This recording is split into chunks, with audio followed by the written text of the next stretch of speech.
Okay, welcome everybody to Thursday morning. So now we will have Sergei Alexandrov telling us about D-instantons and Calabi-Yau compactifications. Welcome to Prague, and go ahead. Thank you very much. First of all, I would like to thank the organizers for bringing us to this wonderful city. It's really enjoyable. And yeah, today I would like to present these two works, which we have done last year together with Ashok Sen and Bogdan Stefansky, and which deal with D-instantons in, well, in usual, one can say, Calabi-Yau compactifications. By usual, I mean that the compactifications leading to n=2 supersymmetry in 4 dimensions. There is also a follow-up work, which we also did together with Atakan and Monkey Kim, which deals already with Calabi-Yau rentifolds, which means n=1 supersymmetry in 4 dimensions. And the idea was that this work will be presented by Monkey, but it seems like his talk will be canceled. And so if you are interested in that story, you will have to ask either me or Atakan. Okay, so let's start from some motivation. Well, first of all, let me remind you that instantons in string theory, they have very nice geometric interpretation. Namely, they appear as Euclidean branes, which are completely wrapped on some non-trivial cycles of the compactification manifold. For example, if you have just a torus, you can take D0 brane, which has 1-dimensional walled volume, and wrap around A or B cycle of the torus. Yes, yeah. And it's well known that instantons are exponentially suppressed in the limit of small string coupling, but nevertheless, they play a very important role for various reasons. Well, first of all, we know very well that they're crucial for validity of various non-perturbative dualities, like S duality, for example. And if at some point we hope to go beyond just perturbative expansion, obviously we must take them into account. Then from, let's say, phenomenological point of view, they are very essential for modular stabilization, de Sitter uplifting. So this is precisely the story when you have n=1 supersymmetry, for example, in 4 dimensions. And also the important, well, both from physical mathematical point of view, for example, they allow to get some very important information about numerical invariance of the compactification manifold. For example, if you have Calabi-Yau, it's characterized by a huge set of topological invariants, which are known as generalized Thomas invariants. And it turns out that by studying instantons, you can get very important constraints on these invariants. For example, one can show that generating functions of some sets of these invariants, they possess some remarkable modular properties. And on the other hand, these invariants, they also encode entropy of BPS black holes, which appear as kind of dual solutions, which are solutions of supergravity, which are kind of dual to these instantons, which I am considering here. So you see, it's really important subject. But now it turns out that despite it's so important, until recently, and in contrast to the case of gauge theories, it was not, a direct computation of these instanton effects just by from string diagrams, string amplitudes, suffered from various ambiguities, which came essentially from various zero modes and infrared divergences. And the breakthrough happened a couple of years ago when Ashok Sen understood how to deal with all these divergences and how to get finite and well-defined result. And so one can say that he produced a certain recipe how to deal with all these zero modes and obtain finite results. And once he developed this technique, it was later applied to various cases, which are listed here. Well, first of all, it was applied to non-critical string theory, which involve minimal models, 2-dimensional string theory, also the supersymmetric versions. Then he applied it to just type 2B string theory in flat 10 dimensions. then we did it in the more complicated case when type 2 string theory is compactified in a Calabi-Yau threefold. And finally, in the last work, we applied it to Calabi-Yau orientifold. Actually, the first three cases are somehow distinguished by the fact that in that cases, we knew the result before. So it was just a check of that technique which Ashok developed. And in the first case, for example, we knew it because this non-critical string theory have a dual matrix model description, and this matrix models were solved exactly. Then in that case, there was a prediction from S duality. And in that case, well, a combination of various dualities, supersymmetry, mirror symmetry, wall crossing, also produced, exact construction of the instanton effects. And the really new result was obtained here, where we calculated D-instanton induced superpotential. Well, and again, it was supposed to be presented by Monkey, but yeah, unfortunately, it will not be so. And in this talk, I will be dealing with this case of Calabi-Yau threefolds. And well, in principle, you see the main result are already written here. So in all these cases, we found a perfect match with previously known results. So if you wish, so this is the main result what I was going to present. So you can now safely sleep during the rest of my talk. But if not, what I would like to explain to you is what we compute in this case, what we're really interested in, then what was known, so on the basis of these dualities, and finally how we computed these D-instanton contributions from string amplitudes. So, so that's the plan. So first I'll give the review of instanton corrections in Calabi-Yau compactifications, and we will see that the main object of interest will be the so-called hypermultiplet metric and D-instanton contributions to this metric. Then I'll describe how it can be calculated using string amplitudes, what are the problems and how they can be solved. Then I would like to give you some kind of examples of computations of relevant quantities in type 2a. Then in the end, very briefly, we'll discuss the case of type 2b and theory, and we will conclude. So let us start from some review part. Well, it's very well known that if you take type 2 string theory and put it in a Calabi-Yau threefold, then in 4 dimensions, you find an effective theory, which is given by n equal to supergravity coupled to some meta fields, which can always be represented by vector multiplets and hypermultiplets. And if you restrict yourself just at 2 derivative level of the effective action, this effective action, just due to supersymmetry, is completely fixed by the metric on the modular space of the theory, which is itself a tensor product of the vector multiplet modular space and hypermultiplet modular space. So if you know the metrics on these two guys, you know everything about the effective theory. Now, what these guys are? Well, this guy, vector multiplet modular space, is a sufficiently simple object because it's known to be a special Keller manifold, which means it's Keller, but special Keller. So yeah, there is, instead of characterized by just Keller potential, which is non-holomorphic quantity, it's characterized by the so-called holomorphic prepotential, which is a holomorphic quantity, which is much easier. And in principle, we know this quantity exactly because there are no string coupling corrections to this prepotential, and hence the metric. So here we know everything. Now, this guy is much more complicated. You see, it's known to be the so-called quaternion Keller manifold, which is much more complicated type of manifold. So if you wish, you can start from Keller manifold.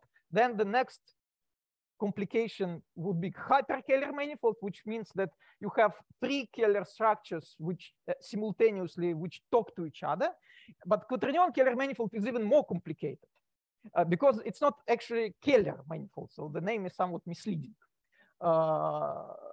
And yeah, already you see mathematically is much more complicated, and also physically it's more complicated because it's known that the metric on this manifold receives various corrections in string coupling, both perturbative and non-perturbative.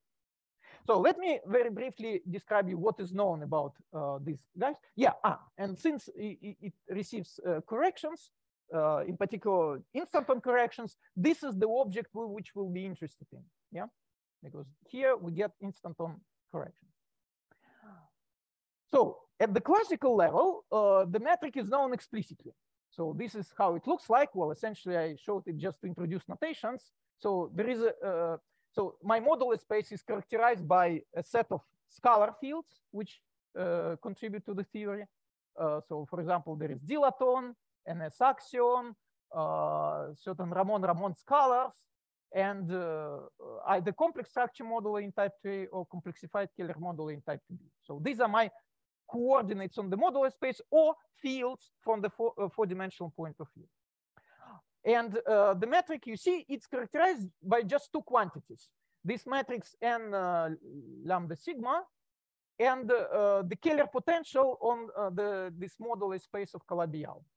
But in fact, it turns out that both these potentials, because this guy is actually special Keller manifold also, like this one, they are both determined by this holomorphic prepotential. So the whole metric is determined by just one holomorphic quantity. Then it's known that there are perturbative corrections to this metric. Fortunately, there is only one loop correction, and one loop corrected metric has been determined explicitly in this set of works. And now we know, again, this one loop corrected metric explicitly. I don't show its expression here because it will not be needed for me. And then there are non-perturbative corrections. First of all, D-brane instanton corrections. So here I showed the kind of the leading part of this instanton correction. So you see it behaves like 1 over G string with the coefficient given by, well, the models of the so-called central charge function, which will appear on the next slide. And then there are also the so-called axionic couplings. So these Q lambda and P lambda are charges characterizing the instantons, and Z and zeta and zeta tilde are these Ramon scalars which appear here. And here I showed which D-branes contribute to our story. So if you are in type 2A, you can have only D2 brane instantons. Why? Because in principle, in type 2A, we have also D0 branes and D4 branes, but they will, they need to produce an instanton corrections, they have to wrap either one-dimensional or five-dimensional cycles. But there are no such non-contractible cycles on Calabi-Yau manifolds. So there are no such instanton corrections. So you see in type 2A, the story is somewhat simple. There are only D2 brane instantons, but in type 2B, we have all possible D-branes contributing to producing non-perturbative corrections to our hypermultiplet metric. Question? Yeah. So just to make sure, which one of this K or N is the hyper multiplet metric? No, this ds squared is the metric on this manifold. So this is the hypermultiplet metric. Oh, the whole object. I see. Yeah. And the K is just Keller potential on the space on the modular space of Calabi-Yau. For example, complex structure modular space. So it's a small subspace of that huge hypermultiplet model. So you haven't written the vector multiplet metric? No, because I will not consider it here.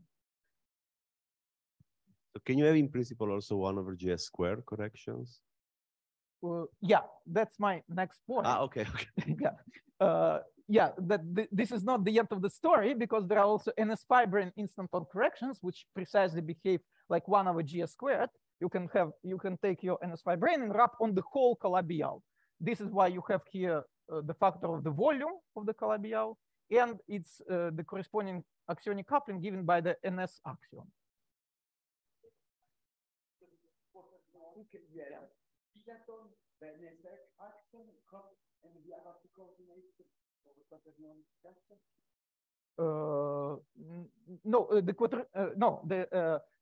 So the manifold is parameterized by all these fields: yes. Phi, sigma, zeta, zeta tilde, and this z a.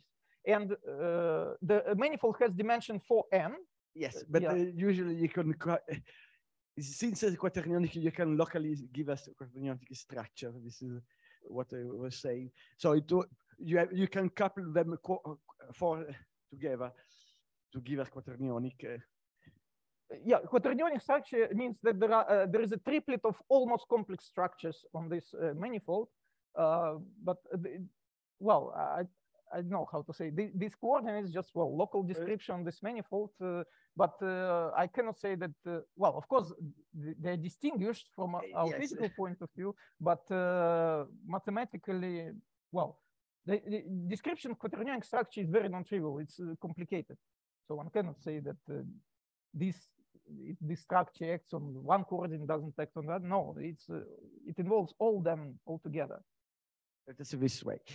You have it is a complex manifold of a no, it's almost complex. Almost complex. Yeah. Okay. These expressions you wrote are the corrections to the prepotential. These D brain instanton and NS5 brain instantons. So what are these factor appears? I mean these exponentials that yeah, they will appear as corrections to, well, to all these coefficients, plus there will be many more terms. So these are corrections to the metric. You will see. I'll show you how these corrections. Can you incorporate them as corrections to just the prepotential? Or? No. No. Okay. No. No. No. So it's really much more complicated story. You will see now, actually. So yeah, first of all, I would like to say that in principle, we know a chain of dualities which allows to calculate all these corrections just starting from the perturbative result by using F duality, mirror symmetry, and so on. But that's in principle. In practice, of course, it's much more complicated. It's very complicated to realize this procedure. And now we're somewhat here, approximately. So in other words, one can say that in type 2A, we know description of all D-instanton corrections exactly to all orders in instanton expansion and to all orders in the expansion and string coupling. So it's really non-perturbative description. But unfortunately, we know almost nothing about NS5 brain. And in type 2B, the story is more messy. So D1, D-1 instanton corrections we know to all orders. And this set of corrections, we know them mostly in just one instanton approximation. So that's the situation. Now, how do we describe all, for example, if we restrict to type 2A, how do we describe all these D-instanton corrections? Because you see, it's hopeless, especially when you try to find them for the first time, it's hopeless to think that you will be able to find them just as a correction to the metric tensor. You need to find some efficient description of this quaternionic geometry. Because if I give you a metric, how to check that it's quaternion Keller? Personally, even I don't know how to check this. So I need somehow to ensure that the corrections which I will produce, they preserve this quaternion Keller structure. So for example, for special Keller manifold, it's very simple. You just correct your prepotential and then derive the metric from this prepotential according to, well, by just taking derivative essentially, and you are sure that your resulting metric is special Keller. Here, the situation is much more complicated. So you have to find some kind of efficient description of these quaternion Keller manifolds, which ensures that your metric is quaternion Keller. And in fact, there is such a description using the so-called twistor space description of this manifold. Well, twistor space is just some CP1 bundle over your original manifold. And it's nicer because it has some already holomorphic structure on it.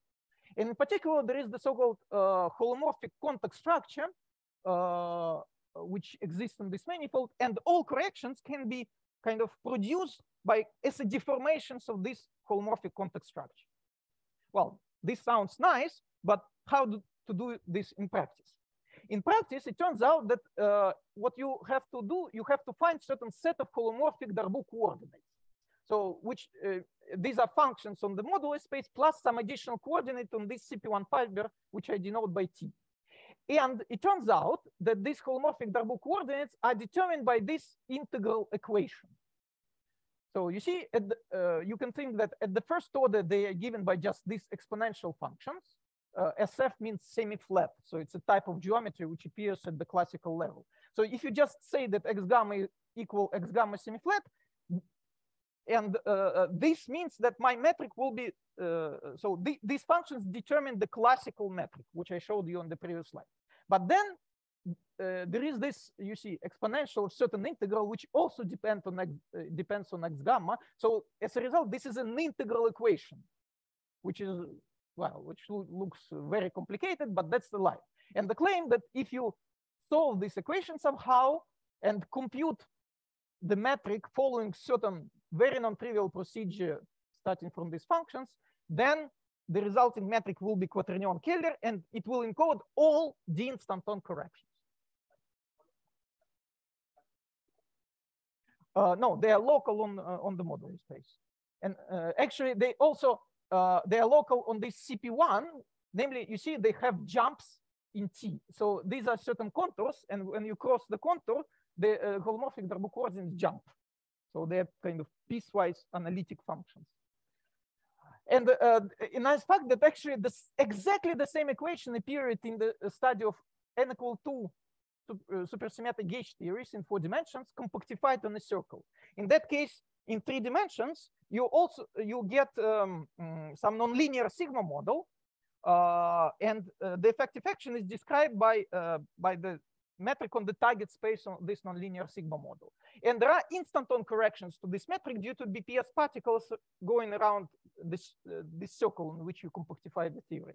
And it turns out that these instanton corrections are captured by exactly the same integral equation.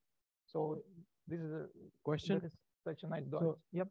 So this coordinate capital Z, is it the same as the little z on the previous? Yeah, no, this capital Z is the central charge, which is constructed from small z, and this is the derivative of the prepotential, which also depends on. And this, what is the meaning of T, the little T is the coordinate on the CP1 fiber of the twistor fibration. Okay, thanks. Yeah, and gamma is just a charge, which you can think like the set of numbers which characterizes which cycle your D brane is wrapping. Yeah, and one more guy appears here. You see there is certain omega. This is a certain numerical coefficient, which is Donaldson-Thomas invariant of the Calabi-Yau, which I mentioned in the very beginning of my talk. And as I told you, there is a very long and tedious procedure to compute the metric starting from these guys. And well, some years ago, we realized that with my former PhD student. So one can say that now we know this D-instanton corrected metric exactly and explicitly. But of course, the result is horrible, very huge. So I'm not going to show it here. And fortunately, what we will need here is not this full metric, but only its limit, namely the leading correction in the small string uplink limit. Because this is what we will compute using string amplitudes. So therefore, we don't need the full metric. We need somehow to extract from this known result this approximation. And actually, this is easy to solve, easy to do, because there is a crucial simplification happening in this case. One can show that all contributions which are nonlinear in DT invariants, they are subleading in this limit. And you see that if we study just linear corrections in omegas to these quantities, what we can do, we can just substitute instead of x gamma, this x gamma semi-flat here. And then we don't need to solve integral equation anymore. This will be just explicit expression for these quantities. And then you repeat this procedure. So what you find the following result. So this is the instanton correction to the metric in this leading approximation in the small string coupling limit. So you see, it goes like sum over all charges. There is certain prefactor in front. Then there is a factor which just takes into account multi-covering effects. So roughly speaking, it comes from k branes wrapping the same cycle. And then there is another factor, which you see, the nice feature of this factor is that it's a square of a certain one form. So there is kind of factorization which happens here. But up to terms which are proportional to the differential of the instanton action here. Of course, of course, since we know the exact metric, we also know these terms explicitly. So it's not difficult to compute them. But I didn't show them here because it will turn out that we will not be able to compute such terms from string amplitudes. Therefore, for our purposes, they are not important. They can be dropped. And if we do this, we have this nice factorization, namely just this square structure. Yeah. Can you comment on the side response of the phi? No, it just results from. Yes, from, but phi is a dilaton. yes. And so is there coupling constant of a string coupling constant to the phi fourth and why? I don't know. But it just results from computations. Okay. Yeah. And the K is? K is this Keller potential on the Calabi-Yau modular space. Okay. Sorry, one more question. Yeah. So this gamma is a 3 cycle right now? Are you talking about D2 branes or is Yes. this? Okay. Yeah. Yeah. So this is written in type 2A notation. Okay. So this is the metric which we are supposed to reproduce from the computation of string amplitudes. Now let me know one thing is that here we are trying to reproduce not just a number, not even a function of, I don't know, for example, axiodilaton, what you do, for example, in type 2 string theory in 10 dimensions, where there is just some Eisenstein series which you reproduce by computing instantons. No, here we're supposed to reproduce a huge object. So a metric tensor whose components depend on all these fields, all these coordinates which appear here. So it's a highly complicated quantity. And nevertheless, we need to find it from string amplitude. So how do we do this? Let's turn now to the computation of instanton contribution to string amplitudes. So suppose we are interested in some, well, in the D-instanton contribution to some correlator. Then, well, we define it like this, and then we expand in instantons. So we're just interested in the one instanton effect. So we get this expression, and if you analyze it, you will see that in contrast to the usual perturbative contributions, now our instanton contribution can get contributions also from disconnected and bubble diagrams, but with these two conditions: that first of all, each such disconnected piece should have either a vertex operator insertion or have a boundary ending on our D-instanton, and one of them should have both. And if you follow this rule and just extract the leading contribution in the small string coupling limit to the correlation function of n closed string vertex operators, it's easy to see that it's given by exponential of the instanton action times exponential of the annulus amplitude, and then product of n disks with boundary on the D-instanton and with insertions of closed string vertex operators. So this was very well known many years ago.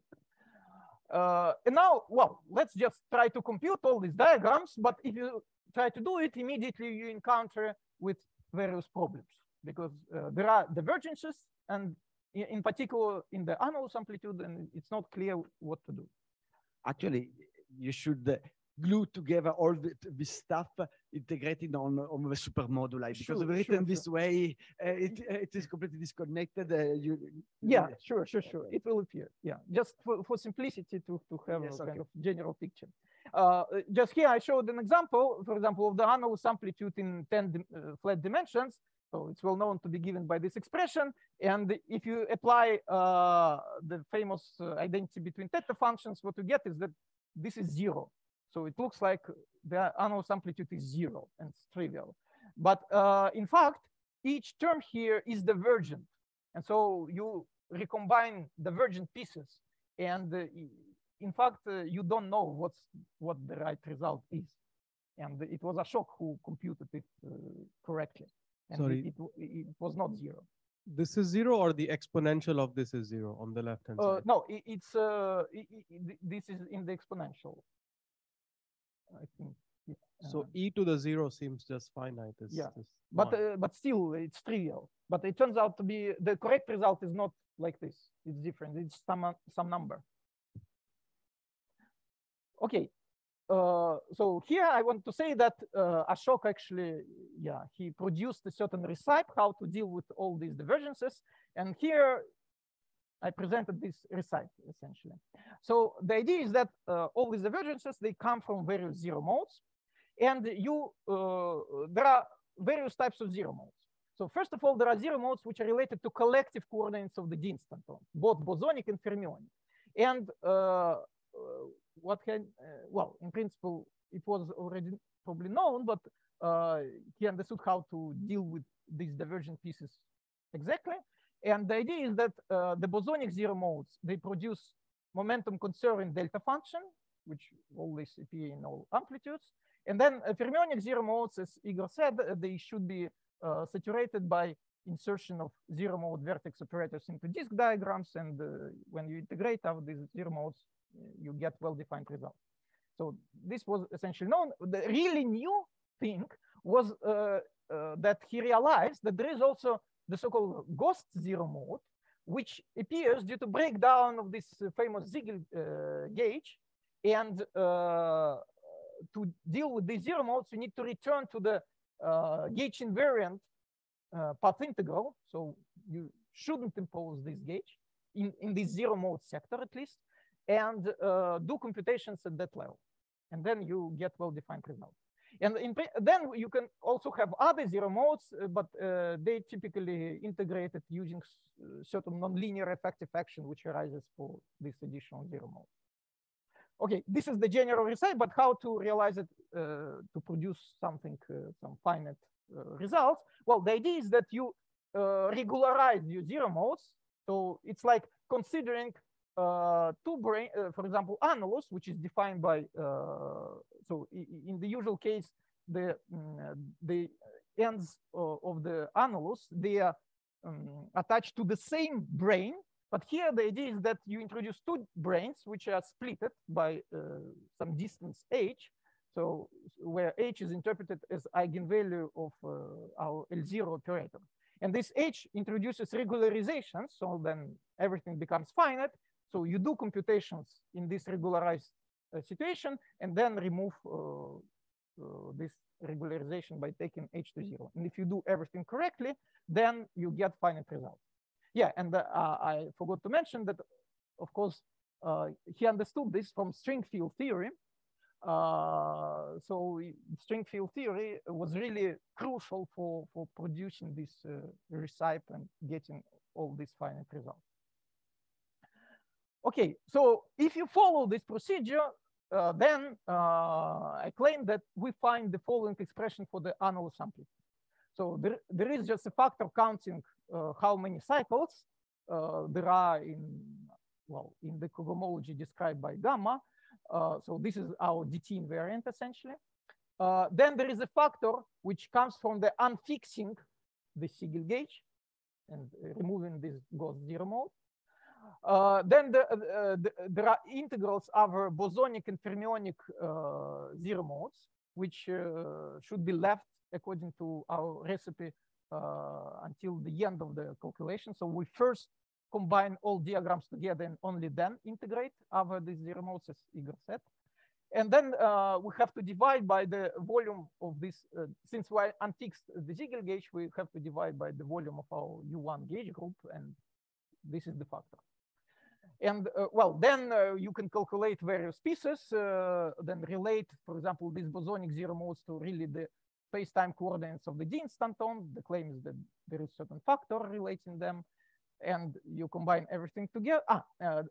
Also, you see that open string coupling appears in these calculations, and you can think that this is a constant, but it's not a constant at all, because it's related to the instanton action by this relation, and instanton action is actually a complicated object, and this is, well, in particular, this is how you get these factors e to phi over 4.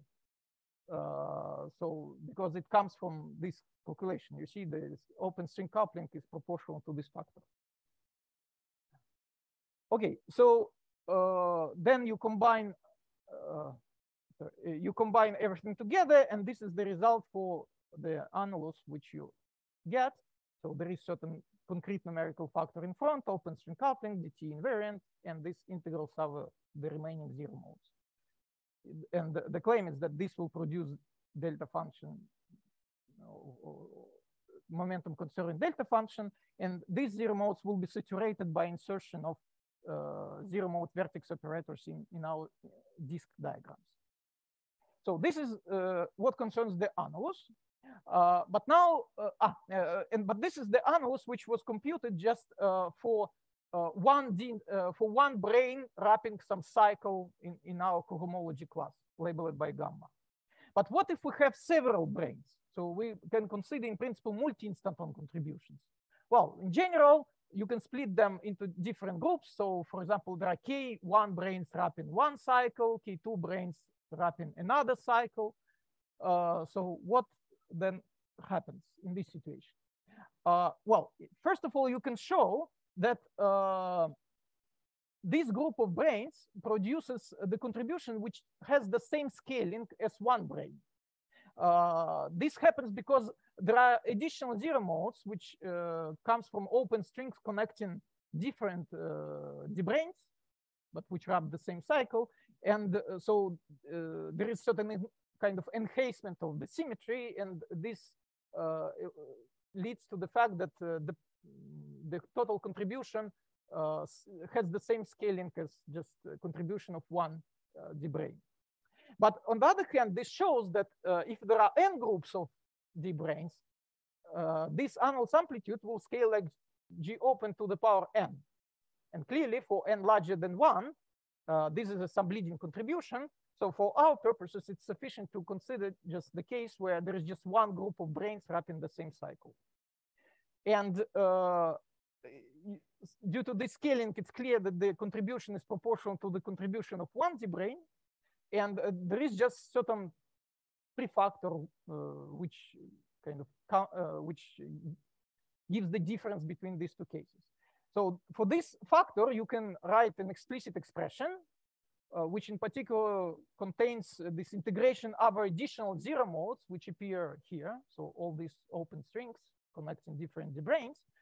And you integrate these zero modes with certain nonlinear effective action, which is well known, has been found many years ago.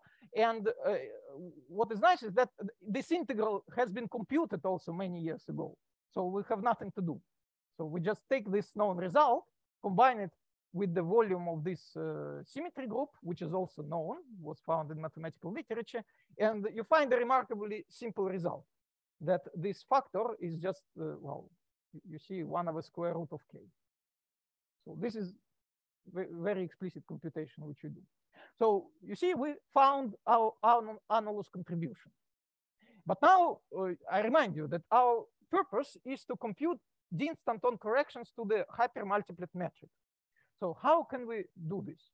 Well, in principle, the idea is that you should find some contribution in the effective action which depends on the hypermultiplet metric, and hence it must receive this instanton correction, and then compute this contribution in the effective action. But note that we're dealing with all our scalar fields, they're massless fields. And just from kinematical reasons, 2- and 3-point functions of such massless scalars, they vanish. So we need at least to consider a 4-point function. But 4-point function, so it means that in the effective action, we need to find some quartic term which depends on the hypermultiplet metric. And there is indeed such a term, which is a 4-fermion term. And typically what people did until now, they considered this contribution and computed the instanton contributions to this factor here. And this factor is, well, essentially it's a Riemann tensor of this hypermultiplet metric, but in fact it's even more complicated. Some symmetric part of some SPN part of this Riemann tensor. So it's a highly complicated object. And I remind you that our goal was to reproduce the full hypermultiplet metric. So, yeah. So why the 3-point amplitude vanishes for this Because massless fields? well, it's amplitude of massless fields, and Yeah. just kinematically, 3-point function of massless fields vanishes. You mean like without derivatives? Sorry? Without derivatives, or I mean, I think you can have 3-point function of massless fields in general. Right? No. Yeah, and these are scalars. Yeah, I mean, you mean that you don't conserve the momentum? Yeah, just momentum conservation will ensure the vanishing. Okay, but you have zero momentum contributions for this amplitude. I mean, you can have them like you can have a potential that is cubic, right, for a massless Well, field. but here we're interested in Okay. the full, yeah, not just. Okay, but zero this momentum. gives rise to effective actions, right? These amplitudes, so you compute them to get information about the effective action of these massless fields. So therefore, you will also have a zero momentum component of this effective action that just tells you what is the potential of these fields. Well, no, actually there is no potential. So that these massless scalars, they don't. So in n equal to supergravity, there is no potential for Okay, scalars. okay. So this is what I wanted to know. Yeah. Okay. So these are very special moduli of that they don't. Yeah, have there is just kinetic term for Okay, them and some interaction couplings. Okay. Thanks. And yeah, so what I was telling you is that in principle we're supposed to compute this term, but it's highly complicated. So, and imagine that already my metric was complicated. Imagine that I need to extract instanton correction to this guy. It's a huge, horrible computation. So it's better to avoid it somehow. And we found a way how this problem can be solved. So, and we don't really need to consider this term. And for that, well, kind of solution is that don't impose momentum conservation. So this looks stupid, but let me explain what I mean by this phrase. So let's consider just the kinetic term of our scalar fields. So they are massless, so there is no potential. So just this kinetic term, but with non-trivial metric, which is precisely, so this GIJ is precisely our hypermultiplet metric. So we know that this metric has a classical piece, and then perturbative piece, and then instanton corrections. And instanton corrections, we can also expand in the small string coupling limit. So this is the leading contribution. So this is precisely the object which we want to compute. But now let's expand our scalars around some background values and denote by lambda quantum fluctuations.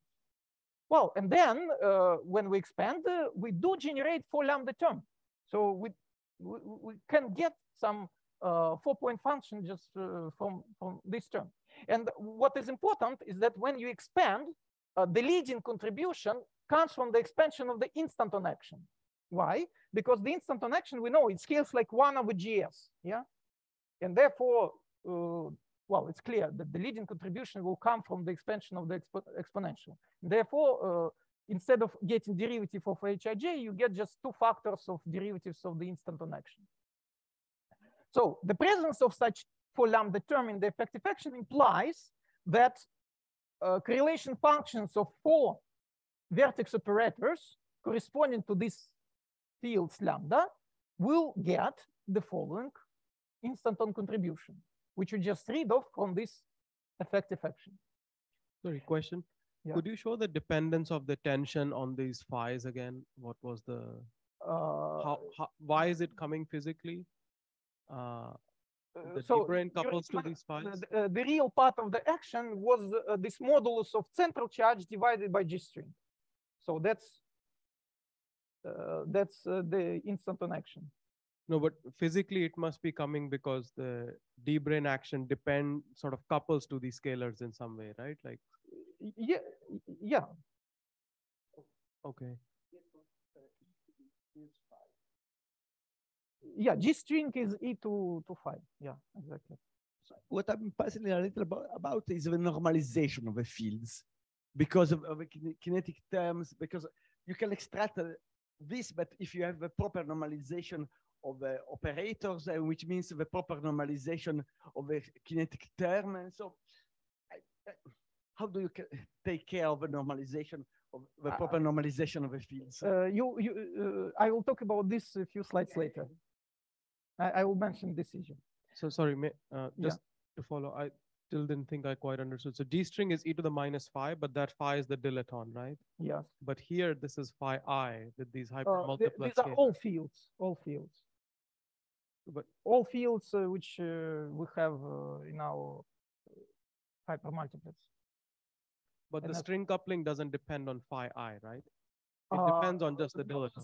Yeah, but there is, you remember, central charge. There is central charge function, which depends on complex structure moduli, for example. Yeah, of course, there are certain fields on which the instanton action doesn't depend. Yeah, sure. But it just means that for them, this you will not have this this contribution. So at leading coda, it will be absent. Okay, so from the can I just add a clarification? I think the confusion. See, this is not just D-instanton, right? It's wrapped D2 brane. So the cycle size depends on all the moduli. See. And that's what the central charge basically captures that information. Okay, okay, thanks. Okay, so what I was saying is that this is the contribution we read from the effective action, but the same correlation function can be computed according to the rules of D-instanton calculus, which I explained before. And you see it's given by the exponential of the instanton action times the exponential of the annulus. And then since we have 4-point function, there will be 4 disk amplitudes, each have an insertion of some closed string vertex operators, which appear here.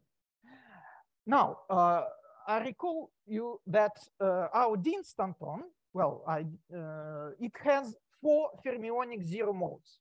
And you remember, to saturate the zero modes, we need to insert zero mode vertex operators into our disk diagrams.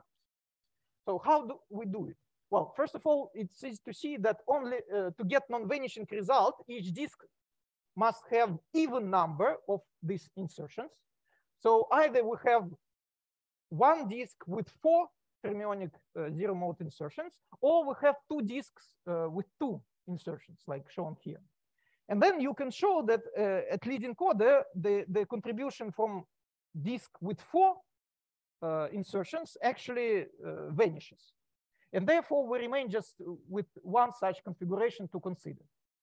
But in fact, these disk amplitudes without insertions, they just on general ground, it's known that they're given by the derivatives of the instanton action with respect to the field corresponding to the inserted vertex operator.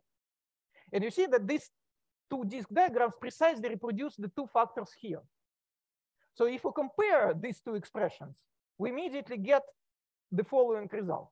Yeah, we also substitute the expression for the annulus amplitude, which was found before. So we see that this factor, so namely the metric which we're supposed to find, is given by this integral over fermionic zero modes of the product of just these 2 disk diagrams. But note the important fact that we have this factor here. And the idea is that, well, this looks like a 2-point function, yeah? But if it was a 2-point function, then we would impose momentum conservation, pi equal pi j, pj. And if we impose this momentum conservation, due to masslessness of our fields, we would get p squared, which is equal to 0. And we wouldn't get any prediction for hij gamma. So this would be just 0, and that's it.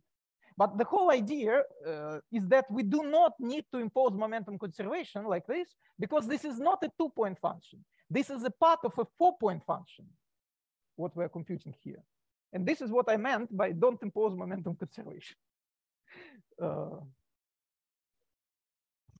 usual thing that in instanton computation, you are breaking translational invariance, and which you recover only when you have integrator over all the moduli of the instanton. Yeah, but this issue is not related to that, it seems to me.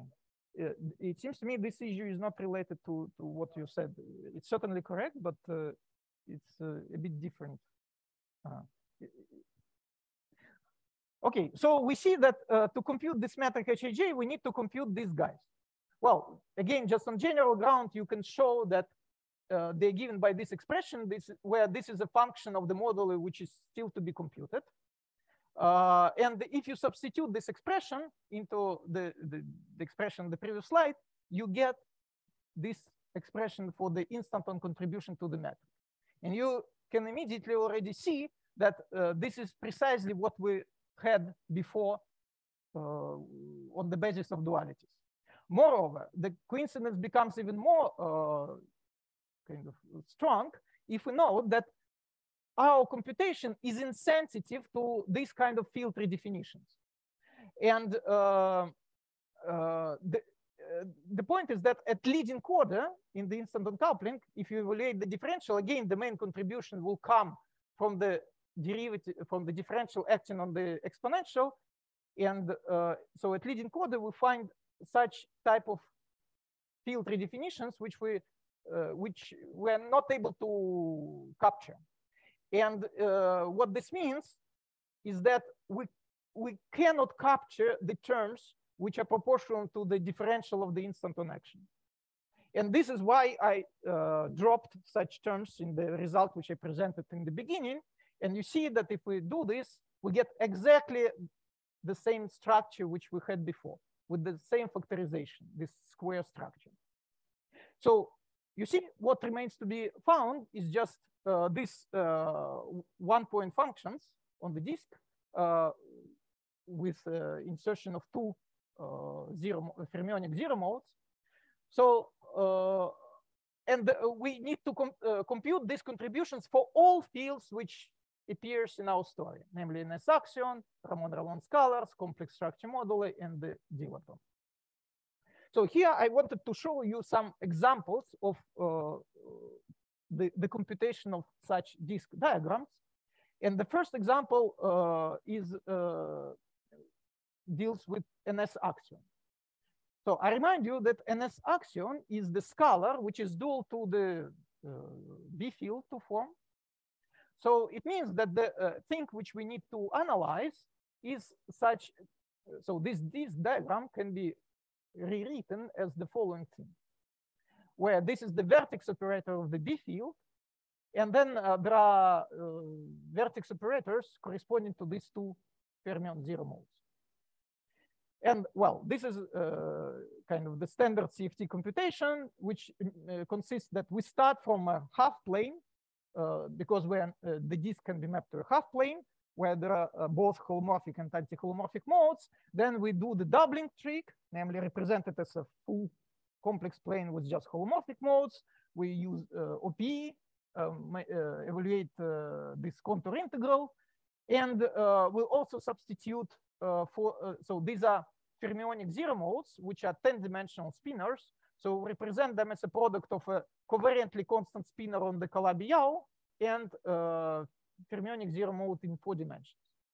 So after doing all these computations, you end up with such kind of expression, where you get, yeah, and I forgot to say that the computation we do in the large volume approximation of the Calabi-Yau, we can do this approximation because it means that we scale Keller moduli to infinity. But the Keller moduli don't enter hypermultiples. Therefore, our computation does not depend on their values, so we can easily do it. And therefore, in the larger volume approximation, we can, well, everything looks like a flat space. So we're kind of doing computation as we would be in flat 10 dimensions. And but then we find this divergent piece. But it's clear why it arises, because we assume that our space is well, flat, but in fact it's not flat. We have a compact manifold, compact Calabi-Yau. So we just replace this factor by the volume of our wrapped cycle. Yeah. So this integral is finite as it stands, or you have a collision of the two spin fields? No, I think it's finite. Yeah, you use OP and then So the OP of these two spin fields is regular. It doesn't have a one. So these are two weight. You will get some pole, and you could just pick up contribution of the pole. So you're integrating in this Z on the boundary. Yeah, and then you have a pole, 1 over Z square pole, I think, from the OPE of the two spin fields, unless. Okay, yeah, but I mean, how do you do this thing? Because I think you can get different results as in different way as you. Not really.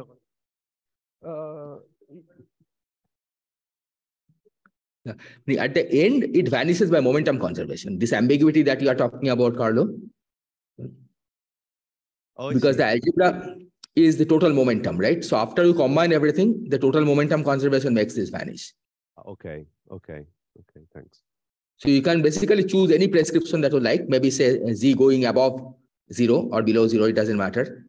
As long as you do the same thing for every case, at the end, the momentum conservation makes it vanish. Okay, thanks.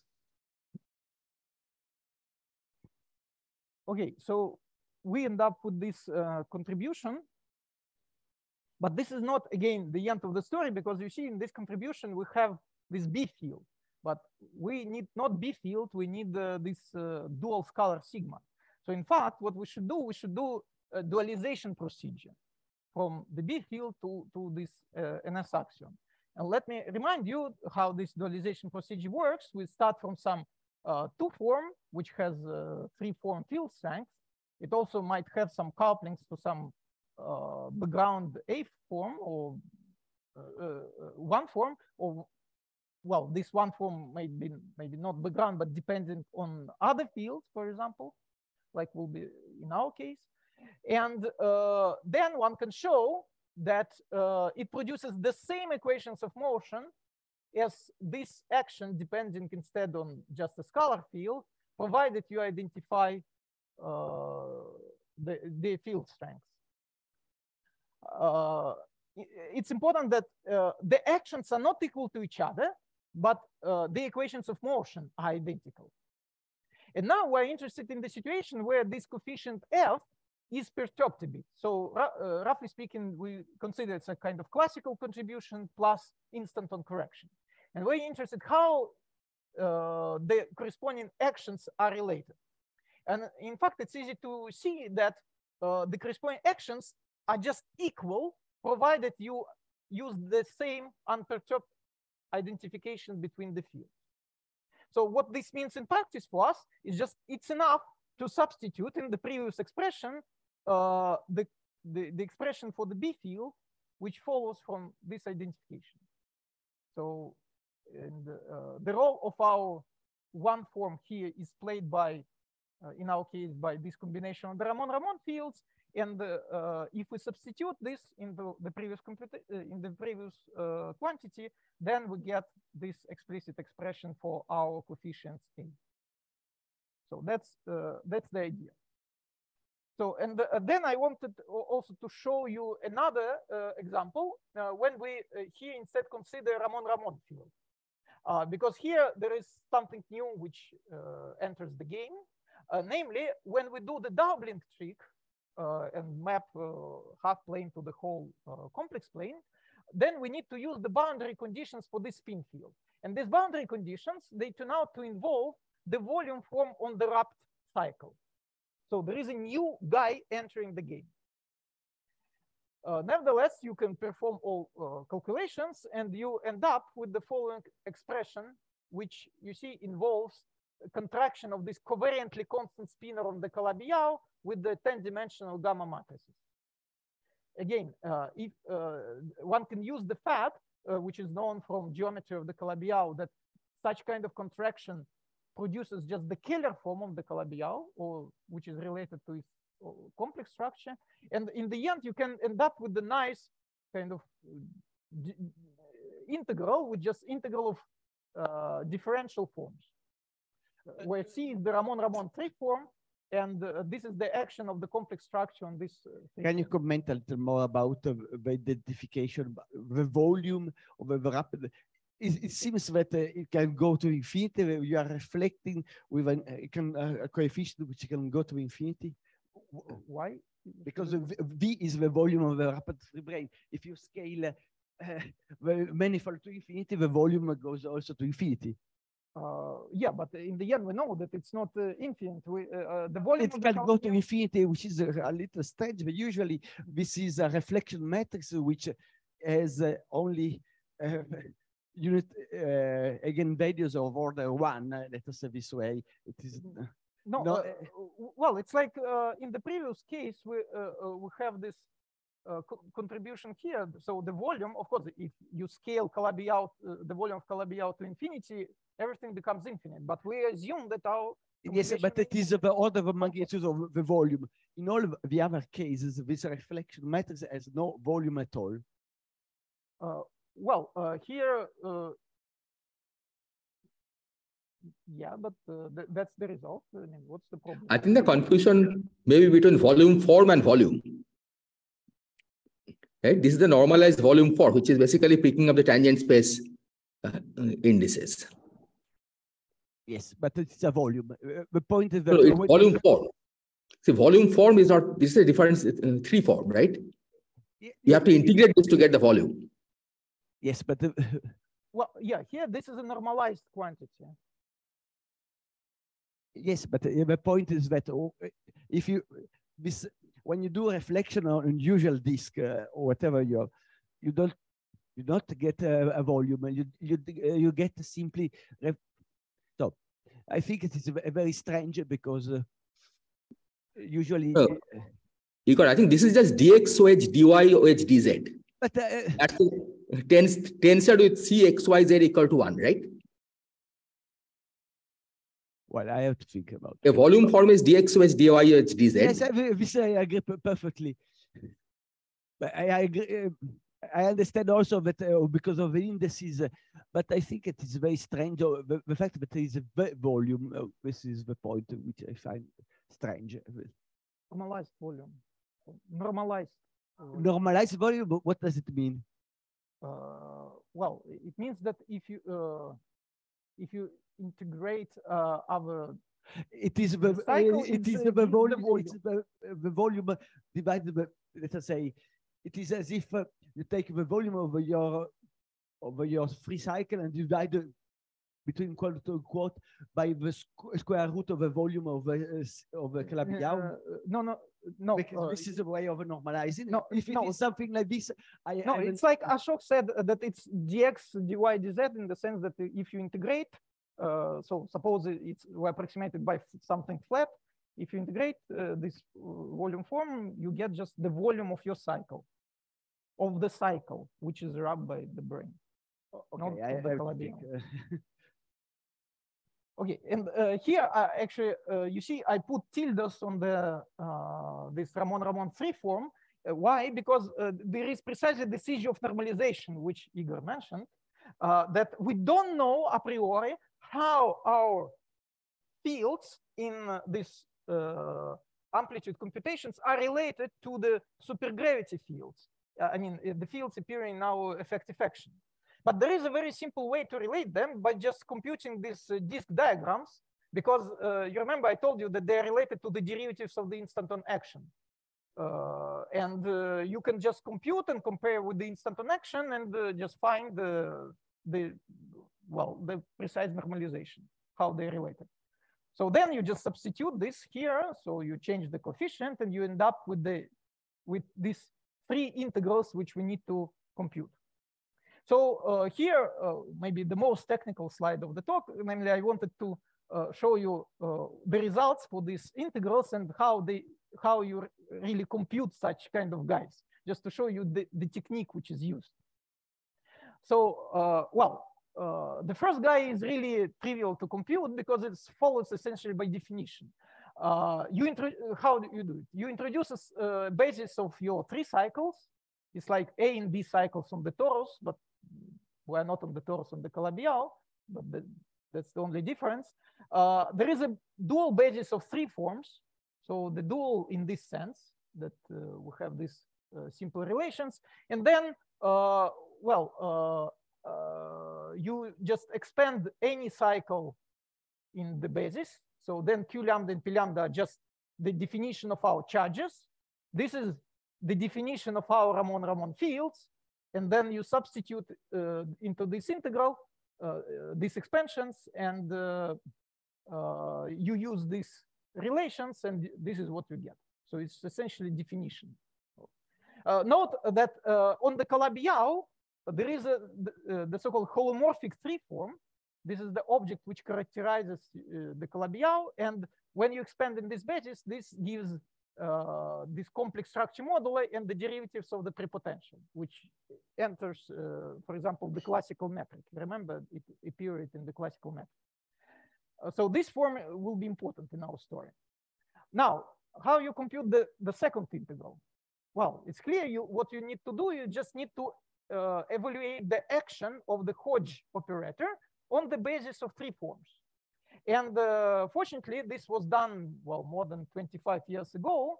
So we know this how to expand the action of Hodge operator in the original basis. And you see the appearance of this N matrix, which you also had in the classical metric. So this metric is expressed through the prepotential in this way.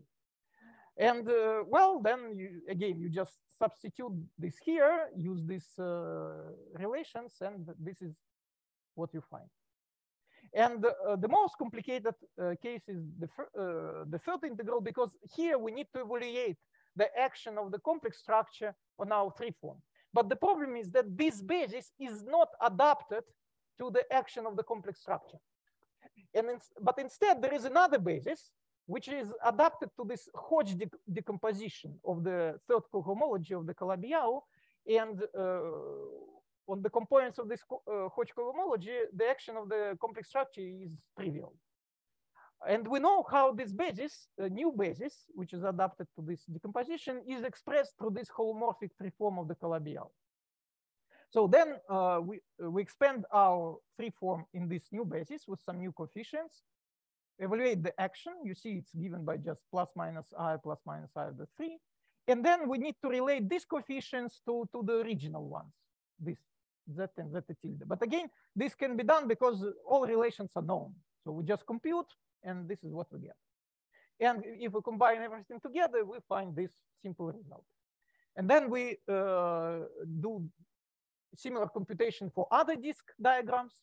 And in the end, we find the result for the metric, which precisely coincides with the result which was known on the basis of dualities. And really, everything, all coefficients, all signs perfectly match. Despite you saw the metric is huge and non-trivial, everything works really perfectly.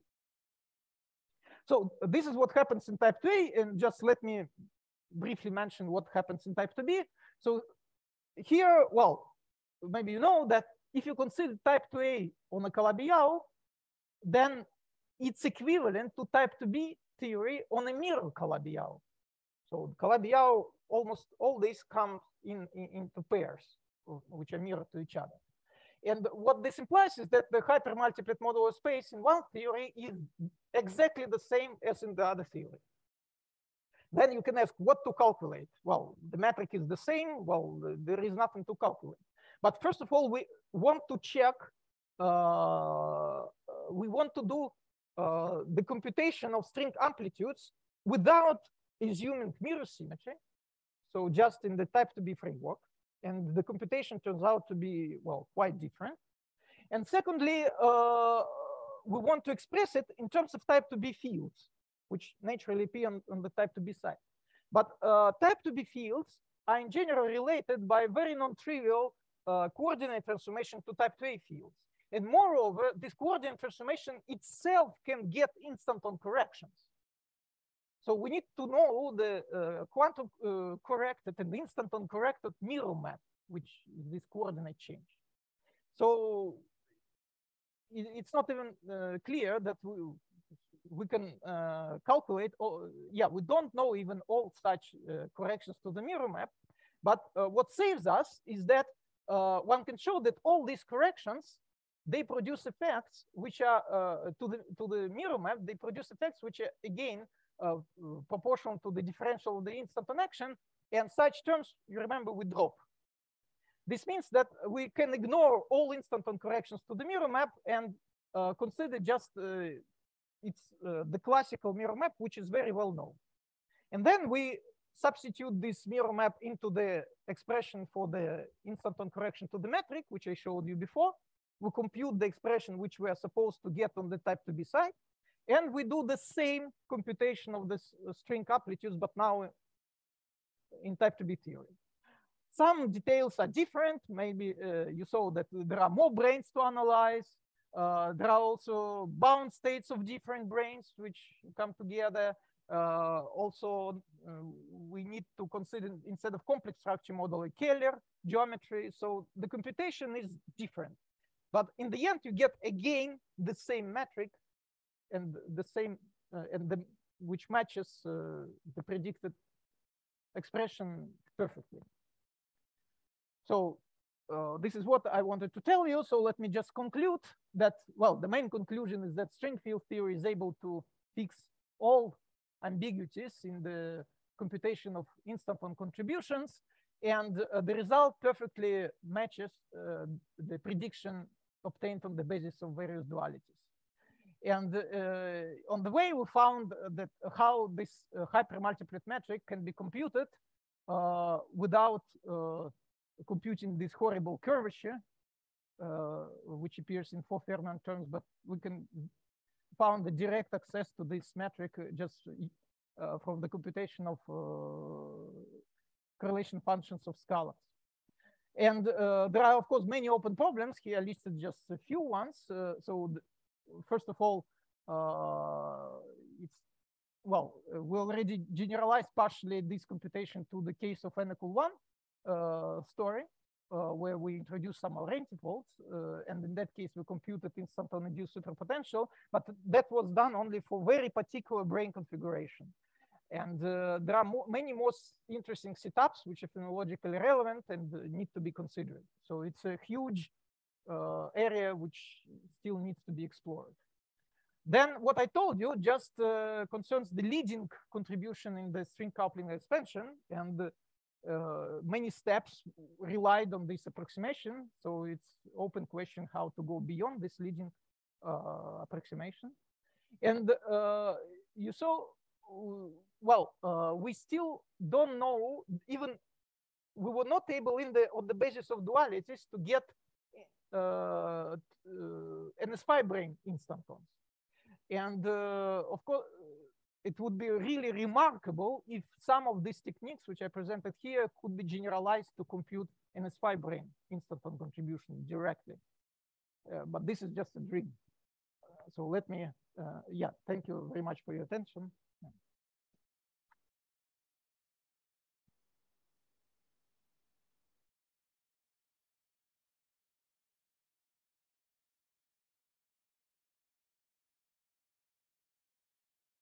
Are there any questions?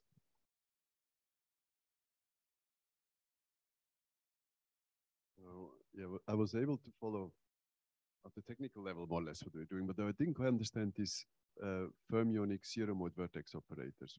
What's the motivation for inserting them? Where do they come from? Because we need to saturate zero modes. Otherwise, the contribution would yeah, but in a physical calculation, where would they originate from? Well, I think, I would imagine that they come from certain effective action. And so you bring them down from expansion of a certain effective action. I would expect this. I see.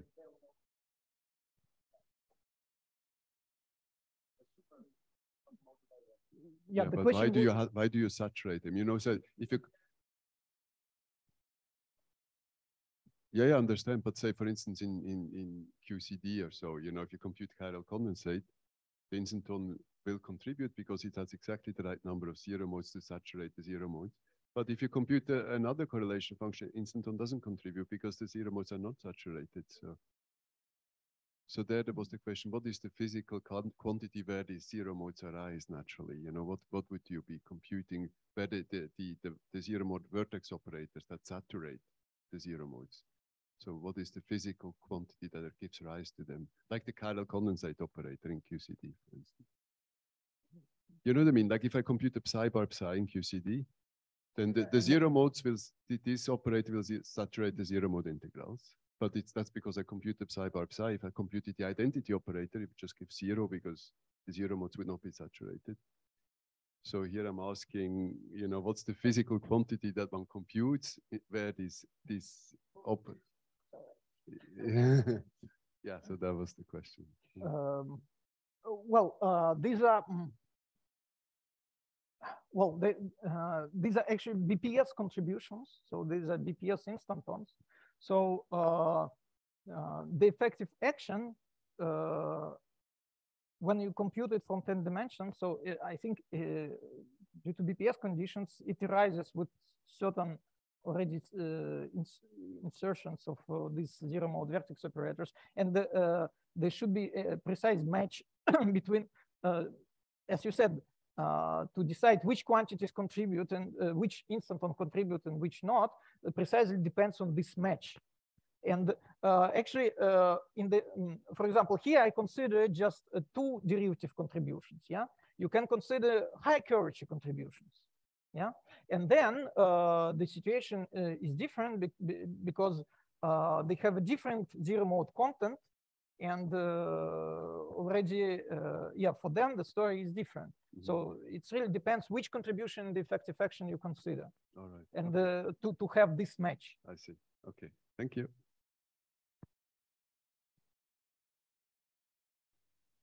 Are there any other questions?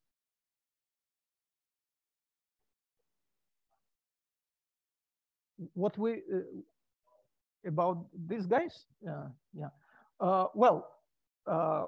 We know well, the leading contribution, which is trivial. Yeah, just that this it scales exponential 1 over gs squared. And then actually we know that NS5 branes are related by S duality to D5 branes in type 2b. So this we also know. Therefore, as actually was shown in the, you remember, in the chain of dualities, which allows to find all these instantons, the natural idea is that, well, we know all the instantons on type 2a side. Let's transfer them to the mirror type 2b story, and then apply just S duality and get all NS5 brane contributions. But, well, this is easy to say, but it turns out to be very difficult to realize. So we, like 10 years ago, we tried to do this procedure, and we did find some interesting results, but just in one instanton approximation. So one can say that in one instanton approximation, we know these contributions, at least in the twistorial description. The metric was not explicitly calculated yet. But to go to multi-instantons, you get something unreasonable if you try to do this. So the construction just doesn't work. So the conclusion is that at one instanton, we know twistorial description of these guys, but not the explicit metric yet.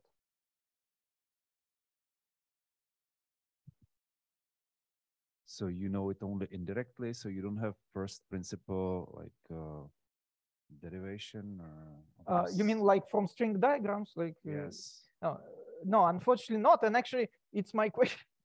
I wanted to ask this question to you, to string field theory people. How is it possible to describe NS5 branes in string field theory, or what they are? Or, I don't know. Can we get insight about them from?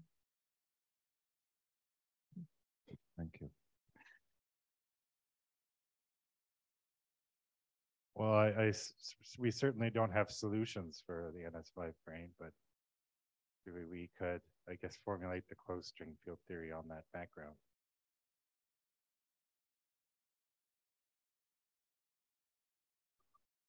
So you would need like a closed string field theory solution corresponding to NS5 brane instanton.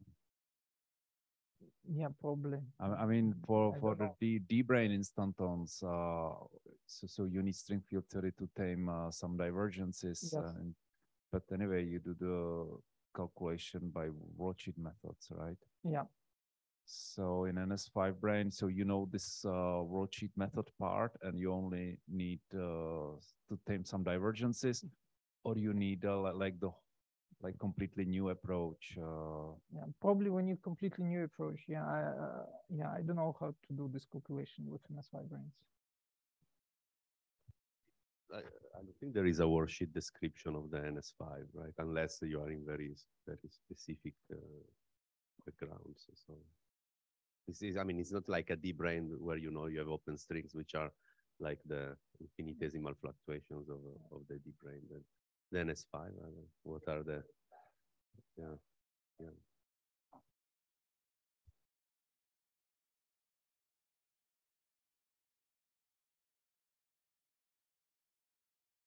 Are there any other questions?